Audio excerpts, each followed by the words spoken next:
Hola a todos los que nos escucháis en estos momentos. Hoy continuamos estudiando la Biblia con el tema 722 y el capítulo 19 de Mateo. Como siempre, le damos la palabra a Francisco. En este capítulo 19 de Mateo encontraremos, como siempre, enseñanzas muy importantes para nuestra vida espiritual. Jesús hacía tiempo que salió de Judea, porque los fariseos no lo dejaban predicar y marchó a Galilea. Bien, pues ahora vuelve otra vez a Judea, sabiendo el riesgo que iba a correr, porque los del Sanedrín irían a por él. Pero también sabía que tenía que terminar su plan de salvación como y cuando lo tenía previsto. Nada más llegar a Judea, ya tenía a los fariseos incordiando. Dice el versículo 3. Entonces vinieron a él los fariseos tentándole y diciéndole: ¿Es lícito al hombre repudiar a su mujer por cualquier causa? Los escribas y los fariseos habían procurado enredar a Jesús con preguntas cuyo fin era conseguir que hiciera servir como base de acusaciones contra él. Desde luego que Jesús, aguantando a los fariseos con esa paciencia, nos dio testimonio de cómo hemos nosotros de comportarnos.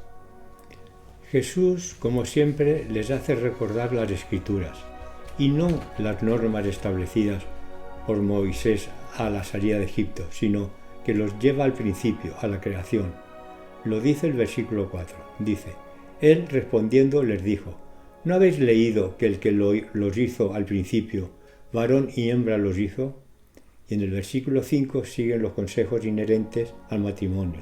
Dice así: Y dijo: Por esto el hombre dejará padre y madre y se unirá a su mujer, y los dos serán una sola carne. Y en el versículo 6 dice: Por tanto, lo que Dios juntó, no lo separe el hombre. Los fariseos siguen intentando entrampar a Jesús.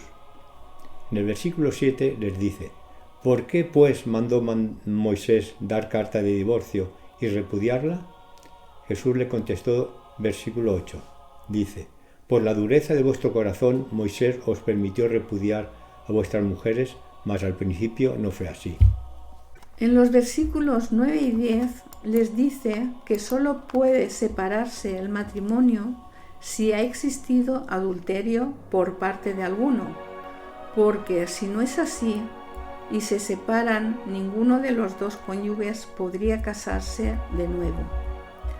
La relación matrimonial fue instituida por Dios y santificada por Él.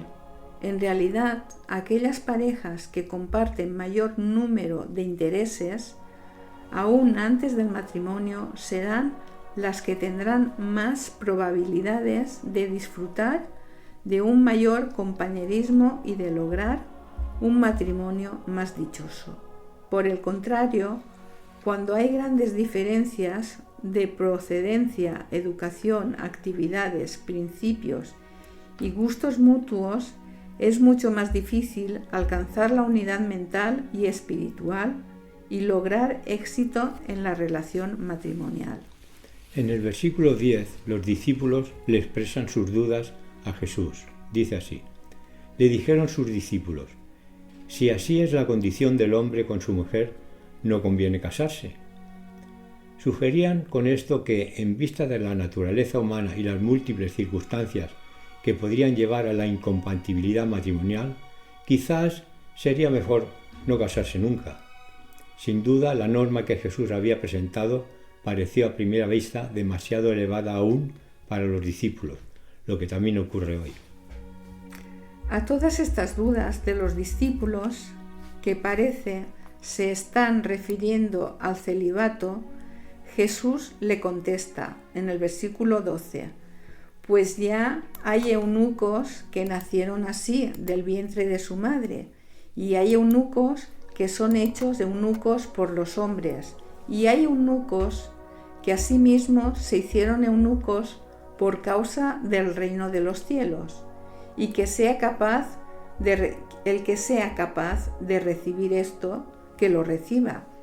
En tiempos antiguos, en el cercano Oriente se acostumbraba a castrar a los funcionarios del rey que cuidaban a las mujeres de la corte. Los eunucos eran objeto de lástima entre los judíos.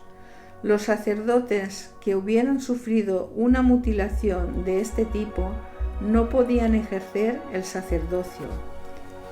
Debiera señalarse que Jesús recomienda el celibato solo para los que sean capaces de recibirlo. En ningún caso recomienda el celibato para los cristianos en general. Este pasaje tampoco indica que el celibato en sí mismo pueda llevar a una santidad mayor que la que de otros modos podría alcanzarse. Entre los judíos de los días de Jesús, el celibato no era bien visto y lo practicaban solo algunos grupos fanáticos de ascetas, tales como los esenios. Los evangelios indican que Pedro era casado y, considerando las costumbres judías de la época, es muy probable que también los otros discípulos estuvieran casados. Es significativa la recomendación de Pablo y que podemos ver en 1 Corintios 7, versículos del 7 al 9. Quisiera más bien que todos los hombres fuesen como yo, pero cada uno tiene su propio don de Dios. Uno a la verdad de un modo y otro de otro. Digo, pues, a los solteros y a las viudas, que bueno les fuera quedarse como yo, pero si no tienen don de continencia, cásense, pues mejor es casarse que estarse quemando. Este capítulo también se hace largo, por lo que antes de entrar a estudiar otro episodio de Jesús, acabamos por hoy. Y mañana terminaremos el estudio de este capítulo 19.